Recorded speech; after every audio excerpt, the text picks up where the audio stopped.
Muy buenos días, soy Luis Felipe Correa, soy residente de Medicina Interna de tercer año de la Universidad de Antioquia. El día de hoy me encarga la actividad sobre hablar de la guía de práctica clínica del mes y el día de hoy les traigo entonces específicamente la guía sobre la prevención y manejo del sangrado y trombosis en pacientes con cirrosis, publicada en septiembre del 2021 por la Sociedad Europea de Estudio del Hígado. Como les mencionaba, esta fue una guía postulada y aceptada el 13 de septiembre del 2021. Dentro de los panelistas y el editor principal se encuentra la doctora Erika Villa. Ella es una gastroenteróloga, es profesora de la Universidad de Modena y Reggio Emilia y da cátedra en gastroenterología. Ella participa aproximadamente en 270 publicaciones, casi todas en gastroenterología, y constata aproximadamente unas 7.596 citaciones. Dentro del resto del grupo de panelistas, todos hacen parte de la Sociedad Europea del Estudio del Hígado, y como ahora vamos a ver más adelante, no solamente se encuentran esos panelistas, sino otros revisores externos, dentro de los cuales se encuentran otro tipo de especialidades alternas que también validaron lo que son las múltiples recomendaciones brindadas por esta guía. Entonces, inicialmente en el contenido de la presentación del día de hoy, hablaré inicialmente sobre unas generalidades o entender específicamente cuál es el problema que se planteó en la guía y por qué se decidió hacer esta guía, cuáles son los objetivos que ellos estaban buscando resolver, la metodología de la guía, las definiciones, las recomendaciones, finalmente dar unas recomendaciones sobre la aplicación de la guía JAMA y finalmente dar mis conclusiones con respecto a la guía específicamente. Entonces, para comenzar a hablar específicamente del problema en los cuales ellos se enfocaron y la motivo por el cual ellos decidieron hacer esta guía, hay que hablar específicamente del contexto de lo que es la cirrosis y lo que es el trastorno de la coagulación que se ve usualmente en estos pacientes. Entonces, para ninguno de nosotros realmente es sorpresa de que los pacientes con cirrosis tienen anormalidad en lo que son las pruebas de coagulación. Incluso algunas de las pruebas de coagulación, específicamente el INR, hace parte, por ejemplo, de lo que es la estadificación y la clasificación de la grado de severidad, específicamente medida por el SATPUG o el MED u otro tipo de medidas y scores independientes. Pero lo que es llamativo y específicamente se ha descrito en los pacientes con cirrosis es que lo que es la hemostasia brindada en estos pacientes, si bien clásicamente se ha descrito como un fenotipo posiblemente sangrante, un fenotipo posiblemente que tiene mayor riesgo de sangrado, esto realmente en múltiples estudios de cohorte, en múltiples estudios de observacionales no se ha logrado evidenciar, y realmente hasta la fecha no se encuentra un estudio realmente de un diseño clínico adecuado en el cual nos permite devolver específicamente que estos pacientes posiblemente sí tienen mayor riesgo de presentar sangrado en comparación a lo que es la población normal. Incluso este fenotipo de sangrado clásicamente se ha descrito porque los pacientes con cirrosis usualmente presentan con mayor facilidad y en mayor frecuencia lo que son sangrados, pero sangrados menores, lo que son equimosis, formación de hematomas, sin realmente que estos sangrados lleguen a un contexto clínicamente significativo. Pero precisamente, y como se ha correlacionado lo que son las anormalidades en las pruebas de coagulación clásicas, en las cuales clásicas me refiero a lo que es la medición del tiempo de protombina, lo que es la medición del tiempo de tromboplastina, lo que es la medición del fibrinógeno, lo que es la medición del INR mediante el tiempo del protombina. Todas estas pruebas usualmente están anormales en los pacientes con cirrosis, y a medida que la evolución natural de la cirrosis va cursando, va evolucionando en los estadios finales y en cirrosis avanzadas, se ve aún más alterada. Pero llamativamente, y ya como más adelante los va a describir ya con evidencia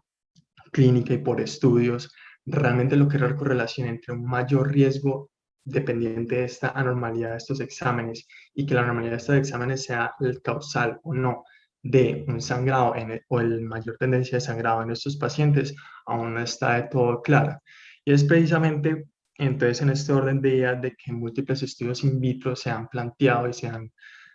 descrito como que realmente qué es lo que sucede con la hemostasia en los pacientes cirróticos, y se ha encontrado que en estos pacientes cirróticos, si bien hay una disminución clara y obvia de lo que son los factores de coagulación, los cuales la gran mayoría están producidos en el hígado, también hay que tener en cuenta que el hígado hace o la función del hígado también corresponde en lo que es la eliminación de múltiples endotoxinas y también en lo que es la producción de otro tipo de factores que influyen en lo que es el estado de la coagulación, por ejemplo, lo que son las proteínas anticoagulantes naturales, ahí está específicamente lo que es la proteína C y lo que es la proteína S. Entonces vamos a encontrar que realmente en lo que es en el contexto clínico del paciente cirrótico, vamos a encontrar lo que se llama una hemostasis rebalanceada. Y esta hemostasis rebalanceada específicamente se describe porque los factores de la coagulación están disminuidos y esa es la causa por la cual hay una prolongación de los tiempos de coagulación. Pero esta prolongación de los tiempos de coagulación no se transcribe siempre en lo que es un mayor aumento de lo que es el riesgo de sangrado, específicamente porque también hay disminución de lo que son los factores naturales anticoagulantes. Y no solamente en el contexto clínico del paciente hay alteraciones de lo que es la hemostasia secundaria, sino también hay alteraciones de lo que es la hemostasia primaria, específicamente lo que es la actividad y la función plaquetaria en estos pacientes y número plaquetario. Para nosotros no es ninguna sorpresa de que haya una disminución de recuento plaquetario. Esto es multifactorial, hiperesplenismo, toxicidad megacarocítica medular, disminución de lo que es la diamina también por hiperesplenismo, entre otro tipo de causas que se han podido describir por lo que es disminución de los niveles de trombopoietina, por ejemplo, también se correlaciona con los niveles de plaquetas, pero también específicamente con la función de las mismas, por ejemplo, alteración de lo que es la adhesión y agresión plaquetaria, por ejemplo, también alteración y lo que es un aumento en los niveles de factor von Willebrand en los pacientes con cirrosis, que teóricamente debería predisponer a lo que es el riesgo de trombosis, y que esto incluso se ve también compensado o se ve asociado a lo que es la disminución de lo que es su proteína de clivaje, lo que es la AMS13, también se ve disminuida en estos pacientes. Y se cree que todo este tipo de cambios en estos factores, como que el aumento de algunos factores de coagulación, la disminución de otros, todos se dan en el contexto no solamente de la disminución de la producción de estos factores por el hígado, sino también en lo que en condiciones de inflamación crónica y una activación endotelial de, de forma crónica, en el cual todo este tipo de circunstancias, y es por eso que en el contexto clínico, de no hablar de lo que es la hemostasia, en el contexto del paciente cirrótico, es muy difícil y plantearnos realmente el escenario clínico de que el paciente con cirrosis tiene mayor tendencia al sangrado y tiene mayor tendencia a la trombosis, yo diría que en ambos tenemos razón, porque incluso realmente en estudios, incluso es uno de los apartados específicos de la guía, también han encontrado que esos pacientes tienen hasta 1.7 más veces odds ratio de presentar eventos trombóticos de cualquier tipo en comparación a la población normal. Entonces es muy llamativo y específicamente entonces es el problema principal y el motivo por el cual hay tanta dicotomía y hay tantos tipos de controversias en lo que es la evidencia actualmente disponible para lo que es la recomendación tanto del manejo del sangrado y la trombosis en el contexto del paciente cirrótico. Entonces, el objetivo de la guía, específicamente, ellos quieren proveer una guía de práctica clínica sobre temas relativos en el conocimiento actual del diagnóstico y manejo de la hemostasis en la cirrosis. Y ellos específicamente buscan responder 4 temas muy grandes que ya los van disminuyendo, los van desglosando en múltiples recomendaciones individuales. Entonces, la primera, la prevención del sangrado en pacientes con enfermedades hepáticas, incluyendo el sangrado espontáneo y relacionado con procedimientos invasivos. El segundo, el manejo del sangrado en pacientes cirróticos, incluyendo la corrección de alteraciones hemostásicas. El tercero, la prevención y manejo de eventos trombóticos en pacientes con enfermedades hepáticas, incluyendo la terapia anticoagulación y el rol de los anticoagulantes orales directos en pacientes con cirrosis. La metodología de la guía. Entonces, inicialmente lo que es la Junta de Gobierno de la Sociedad Europea de Estudio del Hígado eligió inicialmente la editora que fue la doctora Erika Villa, que ya la mencioné ahora como editora, y ellos mismos han seleccionado lo que es los distintos paneles de expertos, de los cuales todos pertenecen al mismo grupo de la EASL. Ellos, el grupo de panelistas y la editora identificaron y definieron los temas que más ampliamente debían ser abordados en esta guía y mediante específicamente los temas que les mencioné ahora en los objetivos de la guía y todos ellos plantearon entonces lo que es la búsqueda en lo que es distintas bases de datos y las que consultaron específicamente fueron PubMed, Embase, Google Scholar y Scopus. Y específicamente entonces lo que fue la junta de la SAL solicitó que específicamente las recomendaciones todas estas fueran basadas mediante lo que es la formulación de la pregunta PICO, población, intervención, comparación y outcomes o desenlaces. Si bien específicamente lo que son los panelistas desde el principio también establecieron y fueron correspondientes con lo que es la SL, de que posiblemente y la gran mayoría de de las preguntas pico que realmente surgieron, la evidencia 1A o la evidencia de ensayos clínicos específicamente disponible para este tipo de preguntas es inexistente actualmente. Listo. Y las palabras iniciales entonces que ellos plantearon en o buscaron en cada una de las bases de datos, por ejemplo, de sangrado espontáneo, sangrado procedimental, hemostasis, corrección de las alteraciones de la hemostasis, procedimiento invasivo, monitoreo, test de colaboración de rutina, pruebas viscoelásticas, trombosis, predicción de escuelas de predicción de trombosis, vitamina K agonistas, paneles de bajo peso molecular, anticoagulantes orales directos, cirrosis hepática o enfermedad hepática crónica.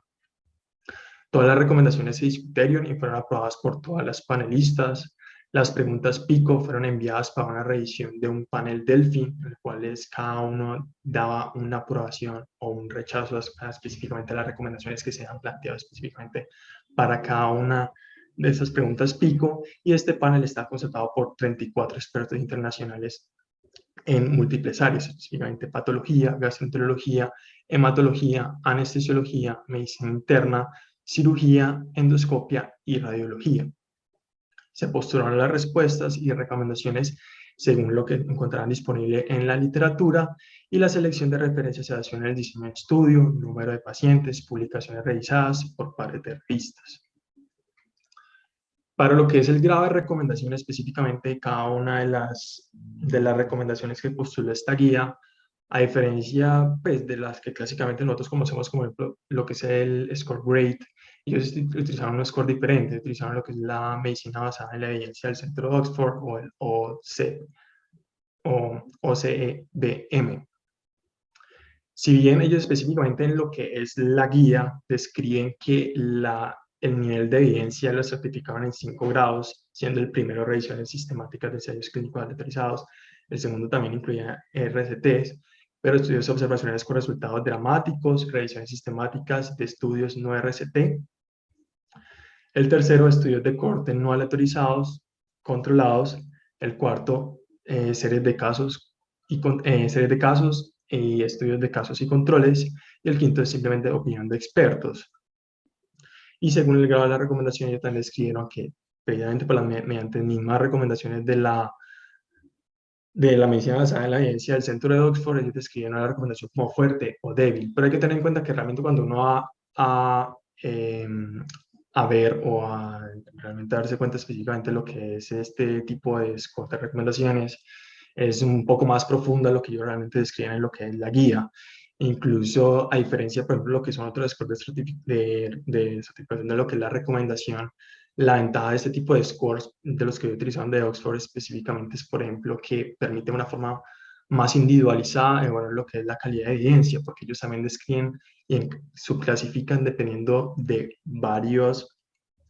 compartimientos diferentes, por ejemplo, específicamente a lo que es estudios de tratamiento, prevención, etiología de daño o pronóstico, historia natural de la enfermedad, diagnóstico, estudios que hablan de diagnóstico diferencial y estudios de prevalencia, o incluso estudios económicos y el análisis de edición. En cada uno de estos encasillamientos dan unos niveles de evidencia, y las recomendaciones varían específicamente del tipo de estudios en los cuales se deben de tener presentes para categorizar si es una recomendación 1, 2, 3, 4 o 5, e incluso en muchos de esos, como están viendo en este momento en la gráfica, hay subclasificaciones de 1A, 1B y 1C, que específicamente en la guía no describen específicamente si es 1A, 1B, 1C, simplemente se limitan a lo que es el grado de evidencia 1, 2, 3, 4 o 5, pero hay que tener en cuenta específicamente que este tipo de clasificación de lo que es la recomendación que basada en Oxford es un poco más complejo e individualizado en comparación a otro tipo de scores, por ejemplo el GRADE. Porque, por ejemplo, el GRADE está específicamente basado en el contexto de estudios de tratamiento, y este intenta ir un poco más allá. Listo. Y ya cuando entonces específicamente las recomendaciones se fueron formuladas cada recomendación tuvo algún tipo de fuerza específicamente descrita y un nivel de evidencia específicamente descrito, entonces estas se pasaron a lo que es el grupo de panelistas del grupo Delphi que previamente le estaba mencionando, y estos describían entonces lo que era su aprobación, dependiendo si era menor del 50% que todos estuvieran de acuerdo y hubo un consenso. Si era menor del 50%, había que volver a reescribir la recomendación y hay que volver a reenviar al panel. Si la aprobación está entre un 50 y un 75%, habría que reescribir o reformular la recomendación, más no siempre era necesario el reenvío a lo que era el panel. Si la aprobación está del 75 al 90%, no hay necesidad de reescribir lo que era la recomendación, pero idealmente debe hacerse algún comentario en lo que era la guía al respecto y por cuál específicamente la aprobación se dio en este punto. Y si era menor al 90%, pues no había que hacer ningún cambio y había un consenso casi que global específicamente sobre lo que era la recomendación. Entonces, finalmente, y después de todo lo que es esta metodología, describieron lo que son 25 recomendaciones. Solamente 2 recomendaciones tuvieron un score entre el 62 y 69%, por lo cual requiere una revisión en el panel de Delphi, y solo una revisión de todas las 25 que se realizaron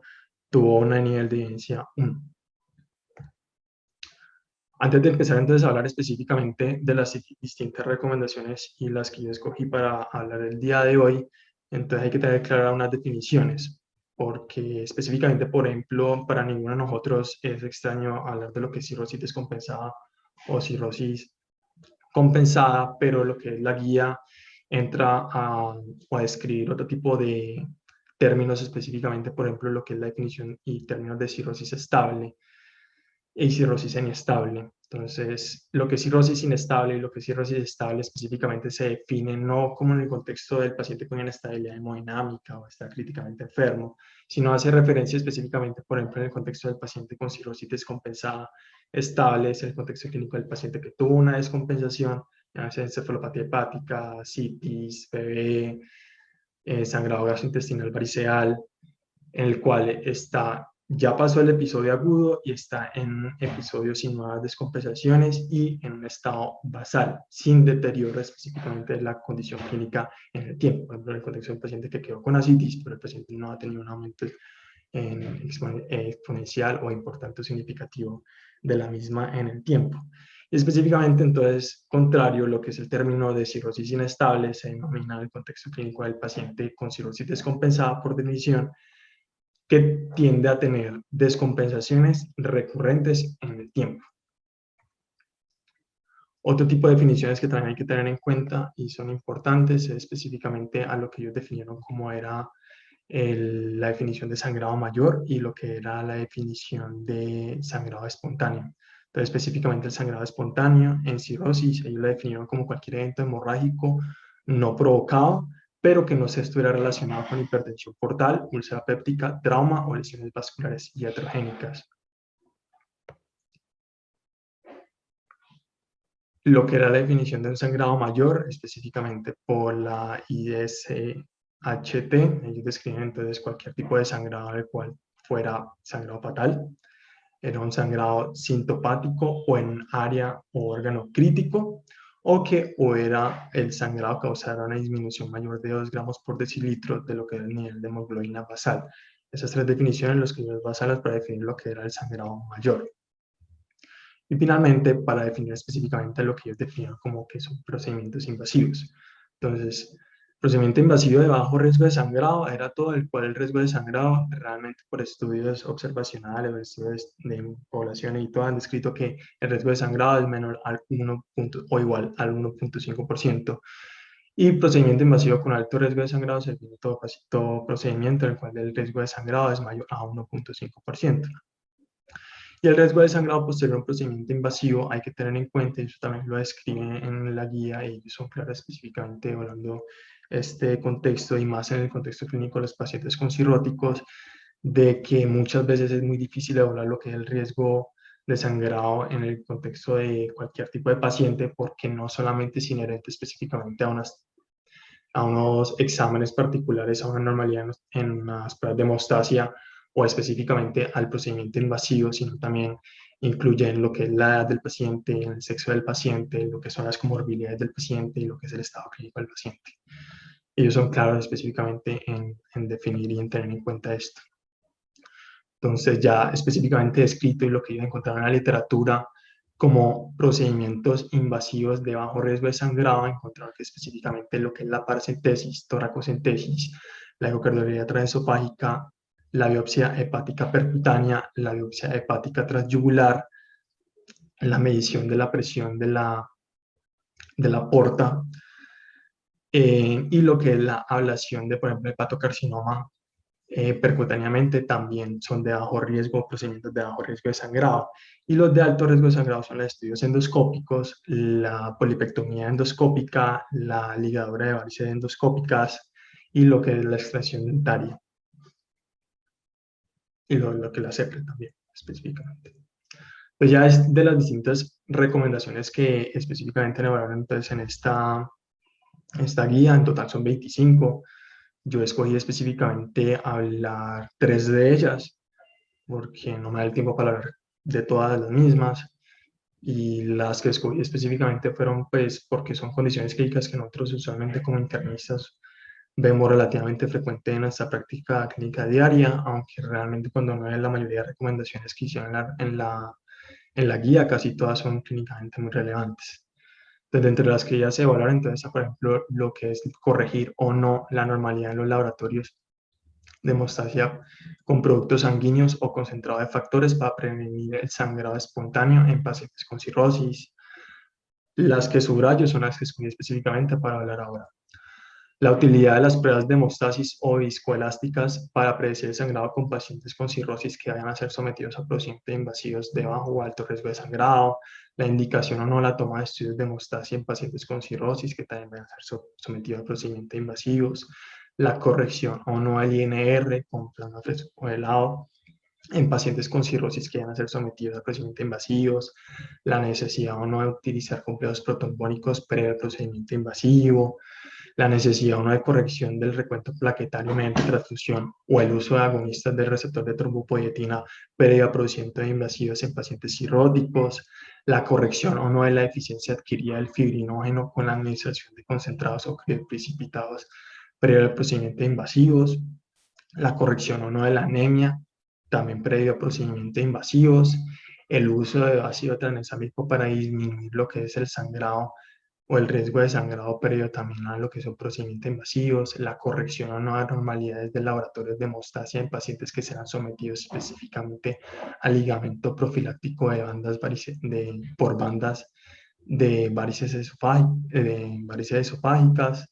suspender o no el uso de anticoagulantes o antiagregantes plaquetarios en pacientes con cirrosis previo a procedimientos invasivos, el uso o no de procedimientos con modalidades especiales, por ejemplo, que sean operados con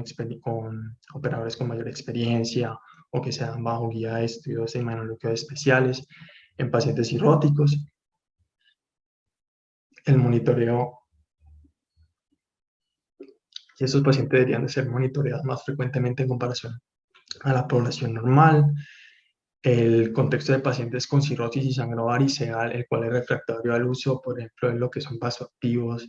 o el manejo estándar específicamente en este contexto clínico, el manejo endoscópico, si es necesario o no la utilización de otro tipo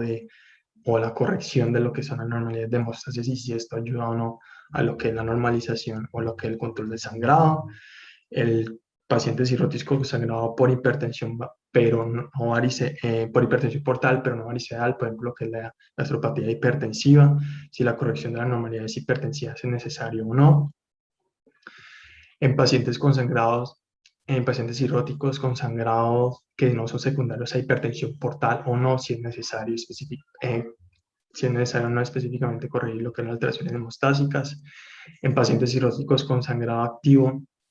si el manejo o no debería ser guiado por pruebas viscoelásticas y si esto tiene algún tipo de beneficio adicional a lo que son las pruebas clásicas de hemostasia y específicamente entonces ya entra lo que es la parte de lo que es la evaluación y lo que es el manejo de pacientes con trombosis. Entonces, inicialmente o no, ellos plantean hacer una revisión sistemática si realmente estos pacientes con cirrosis tienen mayor riesgo de eventos tromboembólicos venosos o no,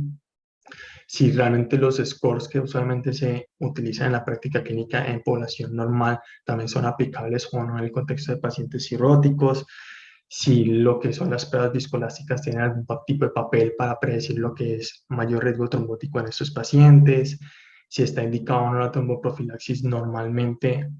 como en cualquier población normal en los pacientes cirróticos, o también la utilización, por ejemplo, la utilización de anticoagulantes directos en este paciente como profilaxis, como tromboprofilaxis, pero luego específicamente el uso de vitamina K agonistas, lo que va en elevado peso molecular, y lo que dan anticoagulantes directos, y específicamente qué escenarios está bien descritos y qué escenarios no debería utilizarse. Entonces, como les mencioné, pues yo escogí 3 temas específicamente. El primero que escogí fue la pregunta pico que ellos planteaban, entonces fue las pruebas tradicionales de hemostasis, por ejemplo, específicamente el escrito INR, PTT, recuento plaquetario o el fibrinógeno, o el uso de pruebas viscoelásticas, por ejemplo, la tromboelastografía, si estas predicen el sangrado en pacientes cirróticos que serán llevados a procedimientos invasivos de bajo o alto riesgo de sangrado. El motivo por el cual escogí específicamente esta pregunta es porque nosotros como internistas clásicamente o en muchos pacientes que van a ser cirróticos, que van a ser sometidos a cualquier tipo de procedimiento quirúrgico, no nos interconsulta frecuentemente, o nosotros mismos como dueños del paciente nos preguntamos si realmente deberíamos de prestarle alguna importancia o no a la normalidad que nosotros estamos encontrando en el INR, al conteo plaquetario bajo que estamos observando o a los niveles bajos de fibrinógeno que este paciente tiene. Y precisamente entonces específicamente quería ver la respuesta que le dieron en la guía los autores a esta pregunta para ver cómo nosotros podemos aplicarlo en la práctica clínica. Entonces ellos desde el inicio describen que hay múltiples dificultades para abordar lo que es esta pregunta, y ellos describen que las principales dificultades que encontraron fueron, primero, que no hay un estudio prospectivo con un diseño clínico adecuado, con un poder suficiente que aborde la pregunta, y esto le suma la dificultad de que también, como les hablaba inicialmente en lo que es la introducción del tema, hay una dificultad en la interpretación de estas pruebas en pacientes cirróticos. Los estudios retrospectivos con riesgo de sesgo por el uso de transfusiones ante la nocicepción de corregir las anormalidades del laboratorio previo a un procedimiento quirúrgico aumentan el sesgo, específicamente en muchos de los estudios en los cuales les voy a hablar más adelante, en los cuales simplemente por recomendaciones que previamente hayan estado escritas clásicamente en múltiples guías previas, o simplemente por protocolos institucionales, se transfunden estos pacientes mediante algún tipo de corte específico de recuento plaquetario o INR específico antes de ser llevados a cirugía, simplemente por protocolo. Entonces esto también suma una dificultad a lo que es la interpretación real de lo que son estas pruebas y la importancia que tienen para valorar la hemostasia en la cirrosis. Y finalmente, la anormalidad en pruebas de anticoagulación y trombocitopenia pueden coexistir. Y esto dificulta específicamente identificar inequívocamente lo que es la asociación entre lo que es una normalidad y lo que son los desenlaces de interés específicamente. Están hablando los estudios. Entonces, hablando específicamente de lo que es la medición del INR, no hay una evidencia de que las alteraciones del INR aumenten significativamente el riesgo de sangrado posterior a un procedimiento invasivo en pacientes con cirrosis estable. En cada uno de esos procedimientos que les traigo acá hay un estudio de corte específicamente referenciado por la guía. No los traje, no voy a describir específicamente qué encontrar en cada uno, pero ninguno de ellos encontró realmente que había una relación causal, y es importante específicamente hablar de lo que es relación causal, de lo que es la prolongación del tiempo del INR se correlacione más frecuentemente con lo que es el riesgo de sangrado. En algunos textos y en algunos estudios de corte, y pues aún sigue siendo un tema un poco controvertido, no solamente en este, sino en todo el resto de las pruebas de hemostasia de las cuales voy a hablar ahora. El problema es que tal vez algunos de estos factores sí se correlacionan con pronóstico, más no son causales. Y causal y pronóstico pues son dos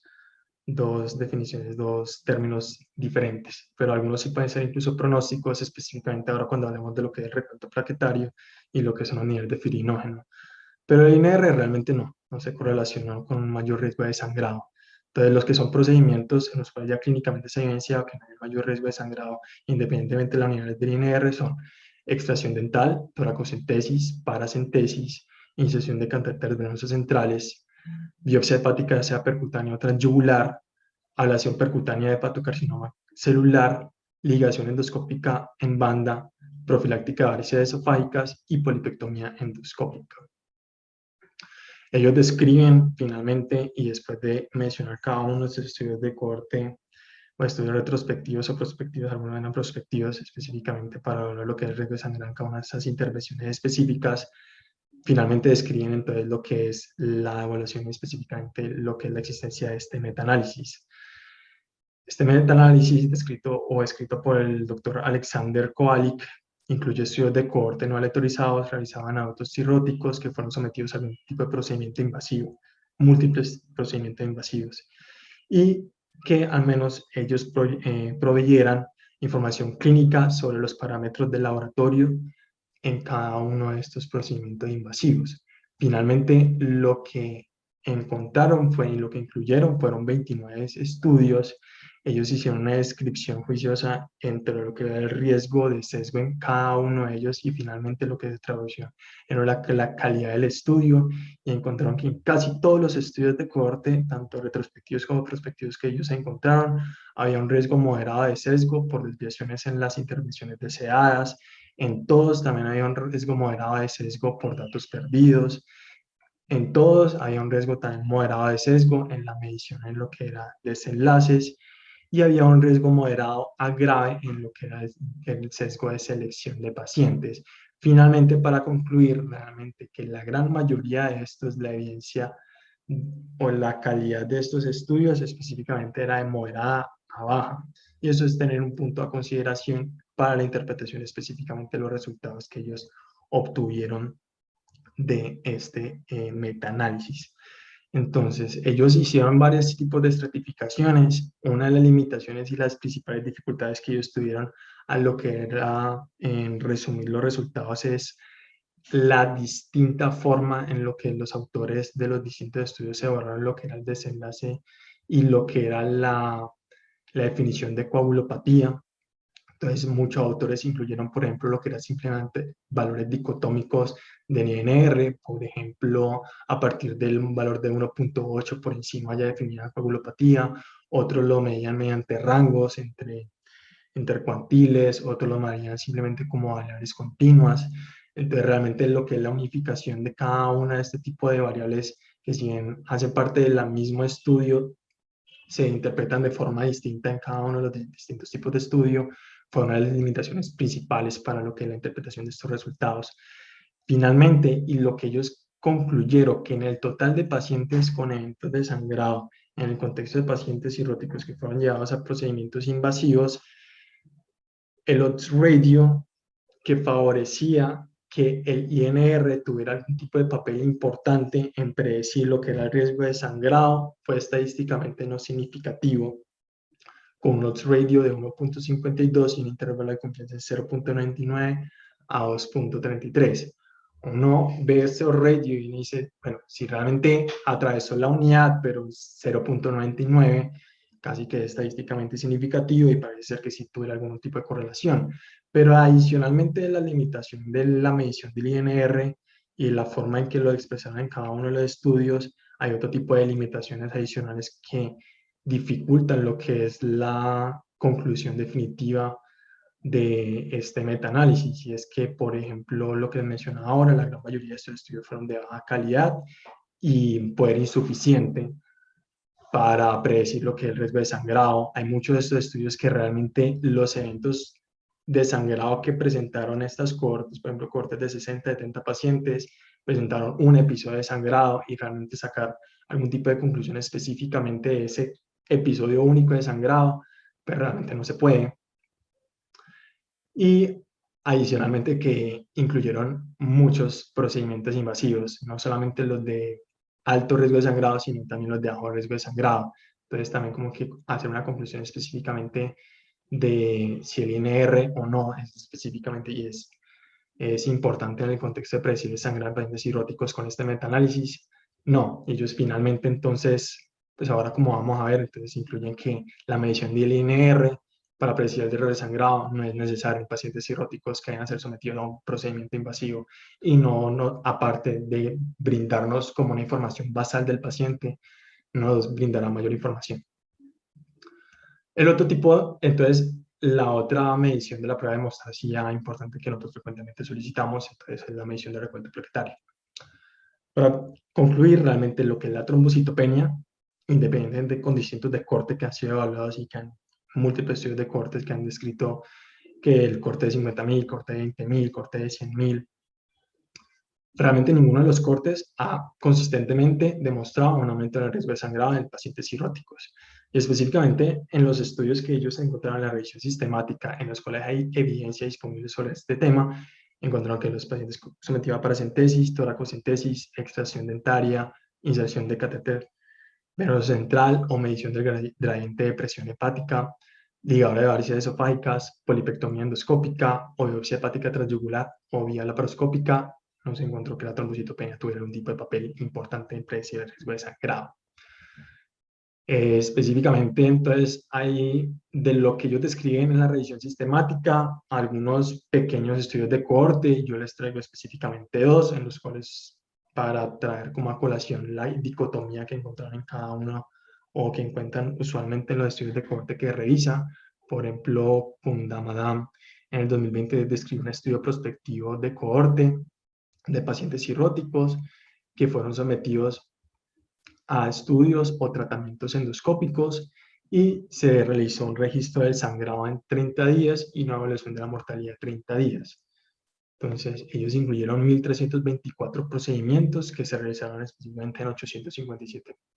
pacientes y finalmente en lo que encontraron los resultados que los únicos factores de riesgo independiente para sangrado sorpresivamente era la edad joven y lo que eran los niveles de hemoglobina baja,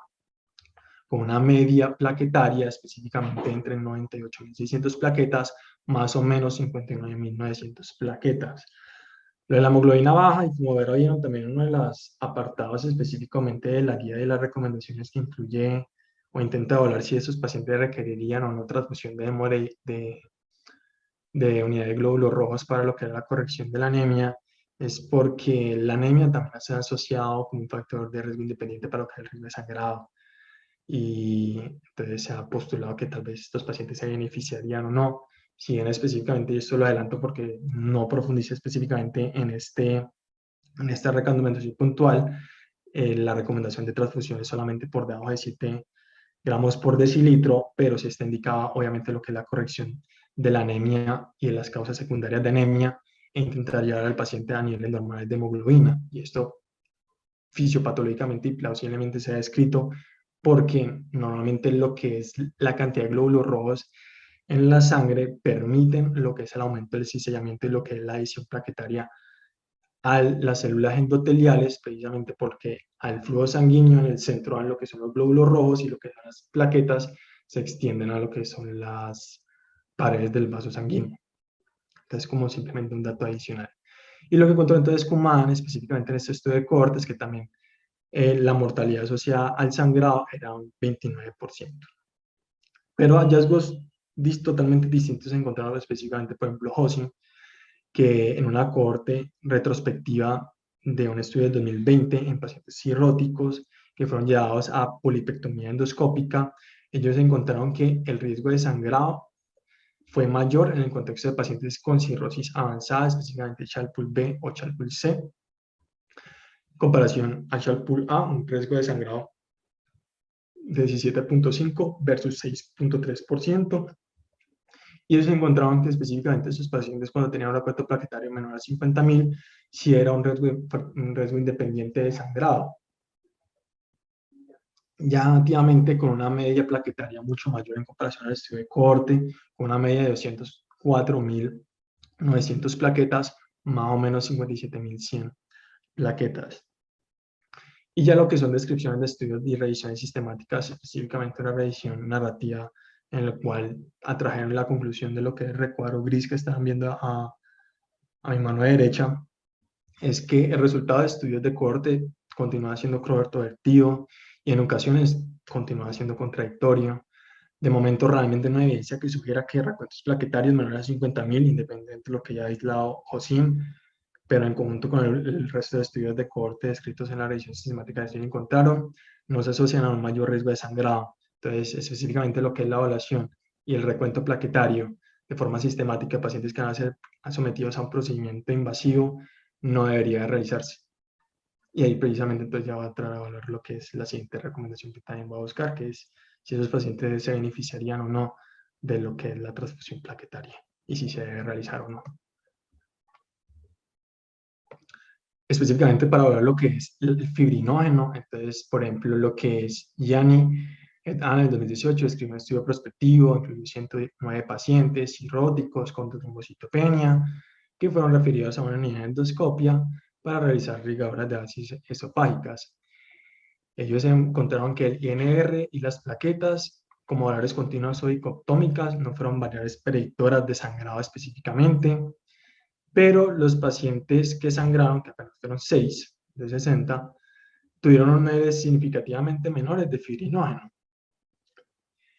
Y específicamente, Dors al. En el 2016 describió otro estudio prospectivo, este incluyó 1.493 pacientes críticamente enfermos, en los cuales 211 eran cirróticos, pero específicamente el título del estudio fue en pacientes con cirrosis porque en todos estos pacientes críticamente enfermos se le hizo un screening, un tamizaje para buscar activamente lo que era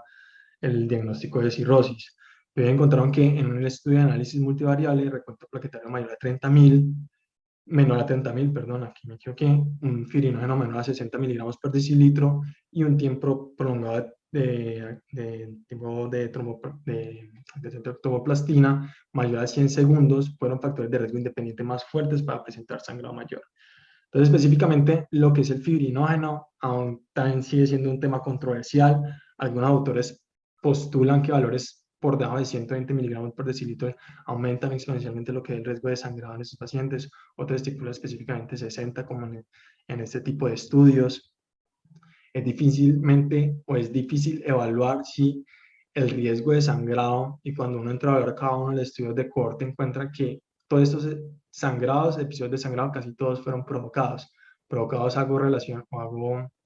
énfasis de que es en el contexto clínico de pacientes con hipertensión portal, que todos fueron secundarios en la mayoría de casos a sangrado gastrointestinal por varices esofágicas. Entonces es difícil simplemente hablar lo que les estaba mencionando ahora, de simplemente si el fibrinógeno es un factor causal y si se requiere o no de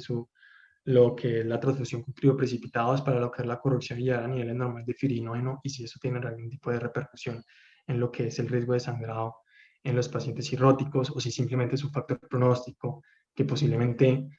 y evaluando específicamente lo que ellos encontraron en el tipo de recomendaciones donde también no recomendaron que se realizara la transfusión de crioprecipitado en estos pacientes usualmente, posiblemente el fibrinógeno se comporte más como un factor pronóstico, más que como un factor causal del sangrado en estos pacientes. Y finalmente, entonces, lo que es la trombolastografía. Entonces, la trombolastografía hay ya incluso estudios y ensayos clínicos aleatorizados. Hay varios estudios, ensayos clínicos aleatorizados en los que comparan terapia estándar versus el uso o la transfusión guiada por trombolastografía. Casi todos los estudios tienen un diseño de estudio muy similar y una definición de coagulopatía muy similar.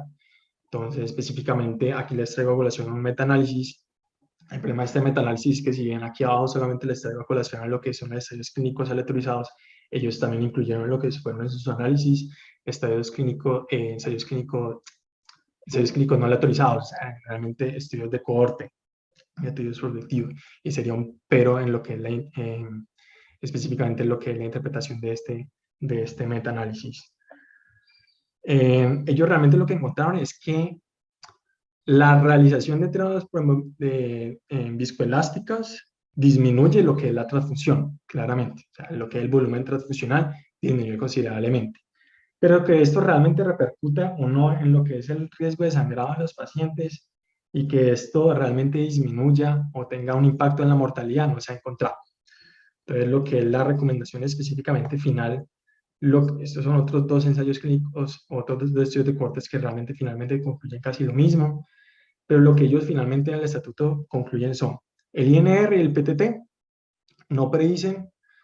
sangrado posquirúrgico en pacientes con cirrosis que fueron llevados a procedimientos invasivos con nivel de evidencia 3. Los estudios no demuestran consistentemente un vínculo entre la trombocitopenia, hipofibronemia, anormalidades en pruebas viscoelásticas, para predecir el riesgo de sangrado en el postquirúrgico, y aunque pueden haber subgrupos en que la trombocitopenia se puede correlacionar al riesgo de sangrado quirúrgico, específicamente para el contexto de pacientes con falla hepática aguda sobre crónica o pacientes con hepatopatía alcohólica, que sí parece que tienen mayor correlación específicamente en este subgrupo. También hay evidencia inicial que sugiere que la utilización de pruebas viscoelásticas pueden ayudar en este aspecto, con nivel de evidencia 4. Y la recomendación finalmente que ellos describieron, entonces, son pacientes con cirrosis, el uso de pruebas hemostásicas tradicionales o pruebas viscoelásticas no pueden ser indicadas generalizadamente para predecir el riesgo de sangrado procedimental, aunque ellas pueden ser usadas para evaluar la enfermedad de la gravedad de la enfermedad y el estado hemostásico para proveer una base inicial con el cual guiar un manejo terapéutico inicial en el caso de que el paciente sí presente un sangrado en el quirófano o en el contexto postquirúrgico, con un nivel de evidencia 3 y un grado de recomendación fuerte. Y en comparación a otras guías, si bien la única otra guía que aborda específicamente este tema de lo que es la trombosis y el sangrado en el contexto de pacientes cirróticos, también fue publicada el año pasado por la Sociedad Americana de Gastroenterología. Ellos, las recomendaciones son muy similares,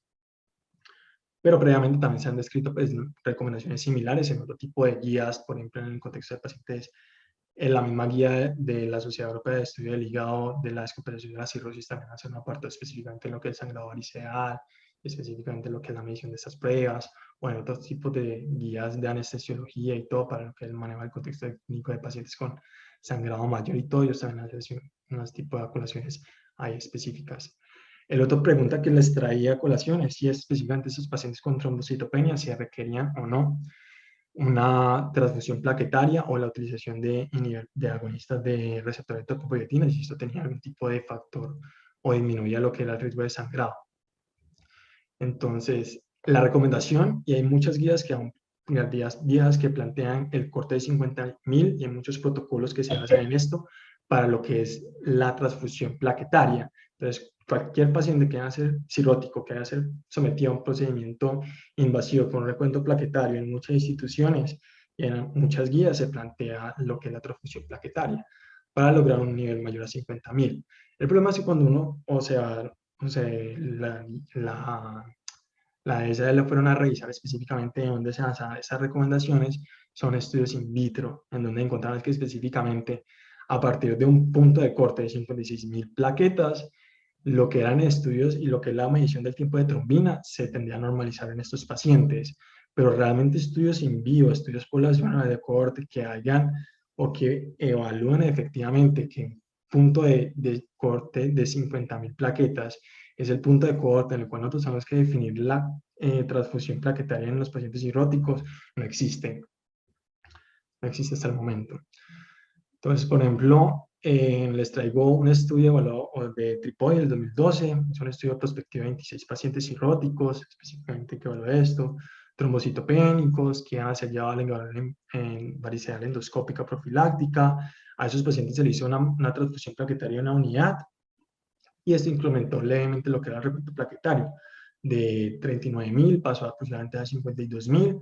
pero esto realmente no afectó a lo que era la función de trombina. Y se ha encontrado que realmente para lo que es la normalización de lo que es el nivel de trombina y todo, salvo lo que les mencioné inicialmente, lo que es el punto de corte de 56.000, ya en el contexto clínico de pacientes cirróticos que tienen trombocitopenia profunda, para lograr lo que es la normalización de los tiempos de trombina, ya se tienen que incluso llegar a lo que son niveles de recuento plaquetarios por encima de 100.000. Entonces, pues no es como clínicamente evidente. Y adicionalmente, lo que les mencionaba ahora como manera de introducción, hay que tener en cuenta que el trombocitopenia es multifactorial en estos pacientes y hay otro tipo de factores que, si bien hay una disminución de lo que es el recuento plaquetario, esto se puede traducir incluso que estas plaquetas, aunque sean más poquitas, actúen de mejor manera, específicamente por lo que mencionaba el aumento de los niveles del factor von Willebrand y la disminución de lo que es el ADAMS-13. Y específicamente lo de que el uso del agonista de trombopoietina, esto lo va a pasar ligeramente porque en Colombia pues, aún no está avalado por el grupo INVIMA, si no estoy mal, lo que es la utilización específicamente de este grupo de medicamentos para lo que es alcanzar un nivel plaquetario por encima de 50.000 que los pacientes pueden llegar a procedimientos quirúrgicos, pero en Estados Unidos y en Europa sí está avalado. Siempre y cuando esos pacientes se utiliza la terapia 5 o 7 días antes del procedimiento invasivo y se puedan llevar al procedimiento específico. Y las ventajas específicamente de estos agonistas es que disminuye el riesgo de cancelación de procedimientos por la percepción de recuentos plaquetarios muy bajos, ese muy bajo entre comillas, evita el uso profiláctico de transfusiones plaquetarias y evita el estado de refractario de transfusiones plaquetarias. Hay múltiples ensayos clínicos que han evaluado esto y incluso hay revisiones sistemáticas y metaanálisis que también han evaluado lo que es la utilización de agonistas en este escenario clínico. Específicamente les traigo este metaanálisis, incluyó 6 publicaciones que incluían 8 RCT, incluían en total 1.229 pacientes, 217 recibieron en agonistas de TPOR y 512 recibieron placebo.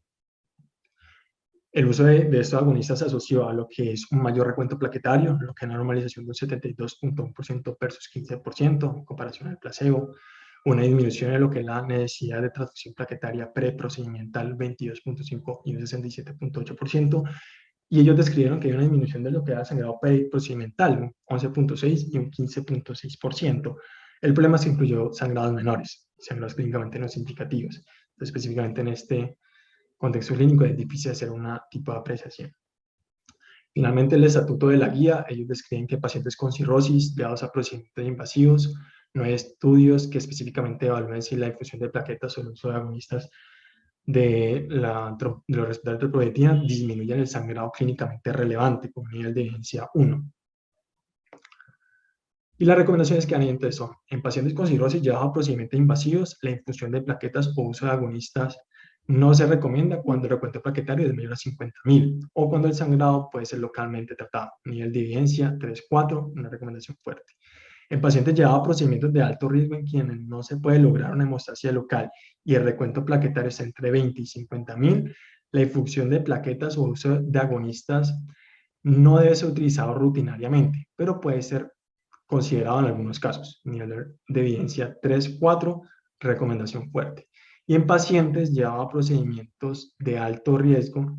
en quienes no se puede lograr una hemostasia local y el recuento plaquetario mayor a 20.000, tampoco se debe utilizar protocolariamente, pero se debe considerar con mayor juicio la utilización de los análogos o la transfusión plaquetaria, con un nivel de evidencia 3-4 y una recomendación fuerte. En comparación a otras guías, específicamente la de la AGA del año pasado, la recomendación de lo que es la transfusión plaquetaria es casi muy similar, realmente. Ellos sí cambian específicamente lo que es la recomendación, específicamente lo que es el uso de agonistas. Ellos describen que como hay una falta de evidencia en el contexto de prevenir sangrados clínicamente evidentes de los distintos ensayos clínicos aleatorizados, disminuir la necesidad de transfusiones, etcétera, y todo. Pero lo que son el costo del medicamento, la falta de evidencia de que realmente haya desenlaces clínicos importantes, por ejemplo, que son mortalidad y sangrados mayores, no hacen recomendaciones específicas hasta que haya un ensayo clínico específico que evalúe este problema en específico. Es la única diferencia entre lo que dan las guías. Y el tercer problema y último que trae a hablar con ustedes fue si en el contexto clínico de pacientes con sangrado variceal, en los cuales ya está con manejo vasoactivo,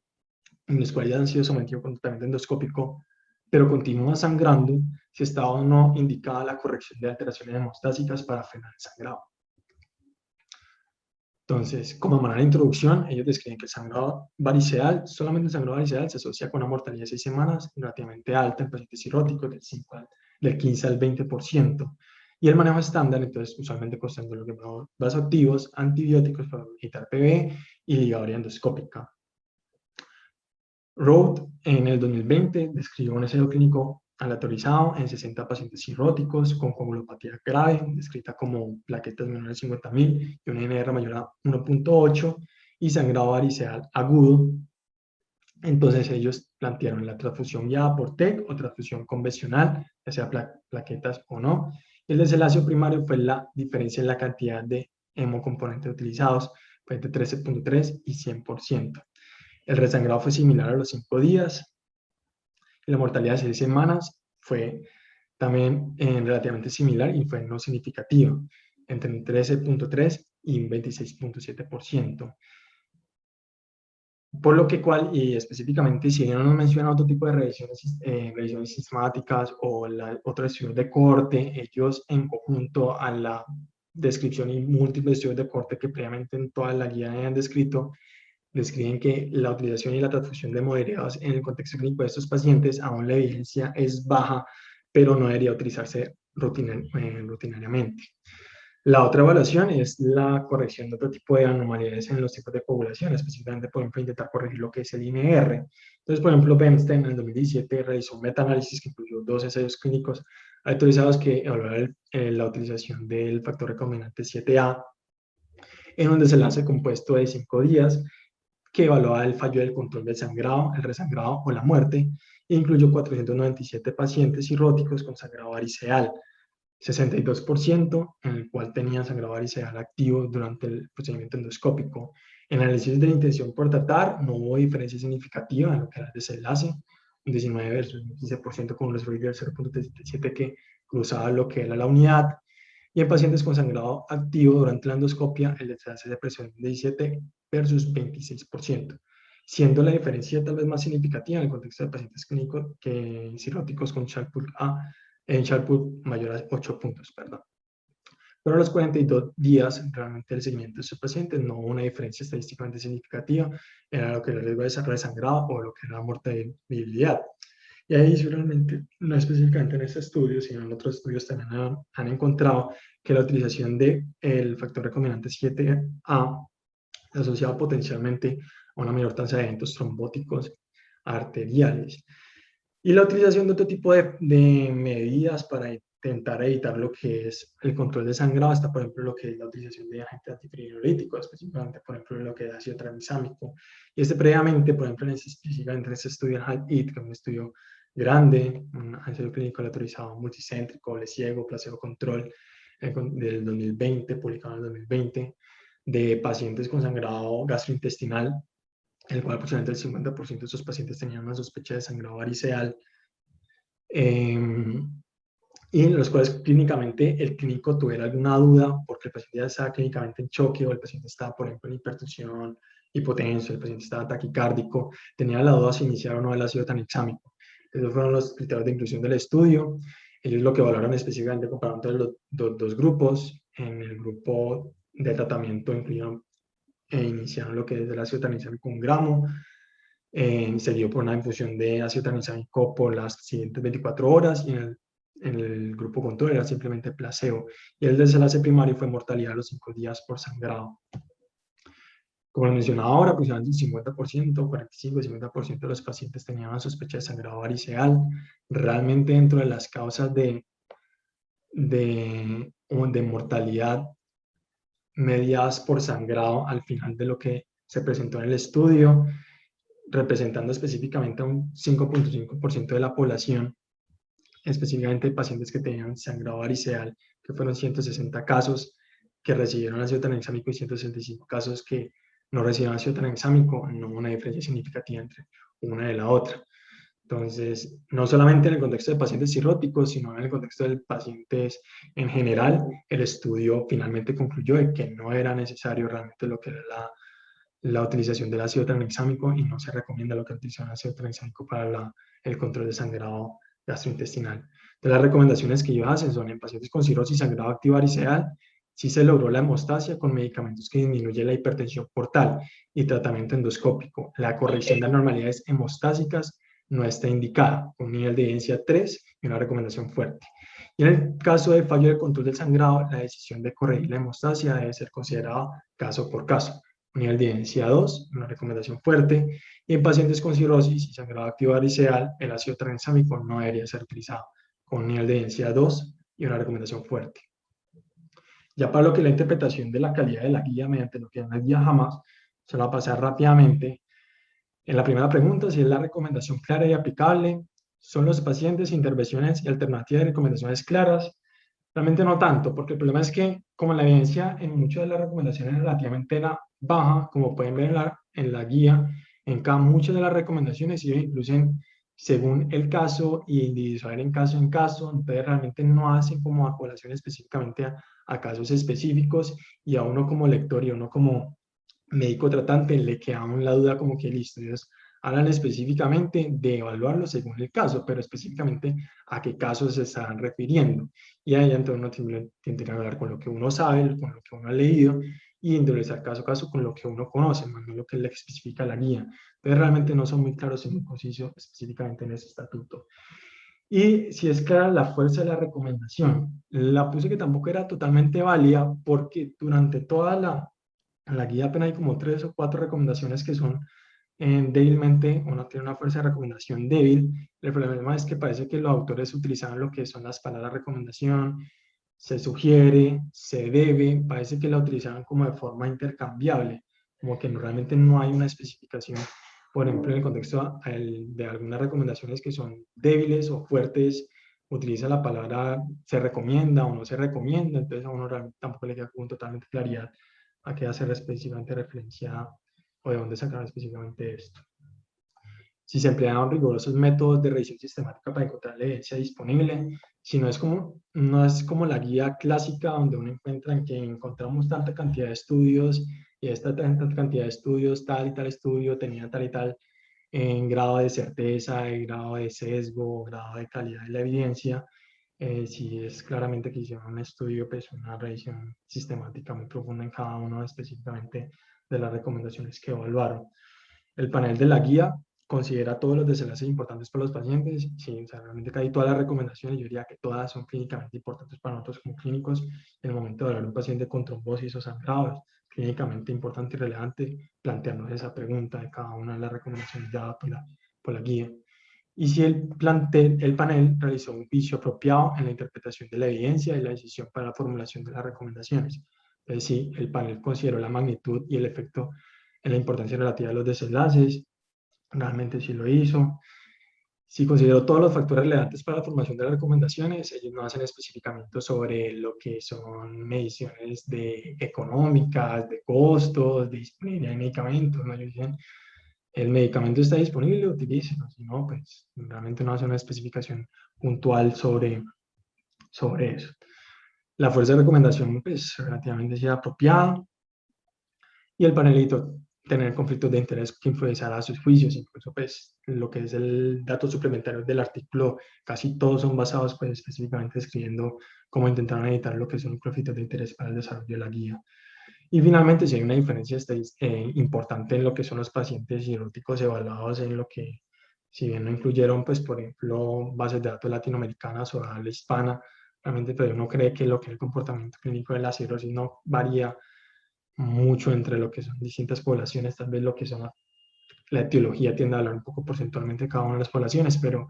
finalmente lo que es el manejo de trombosis y sangrado relativamente debería ser igual, tanto en el contexto clínico de nosotros como en el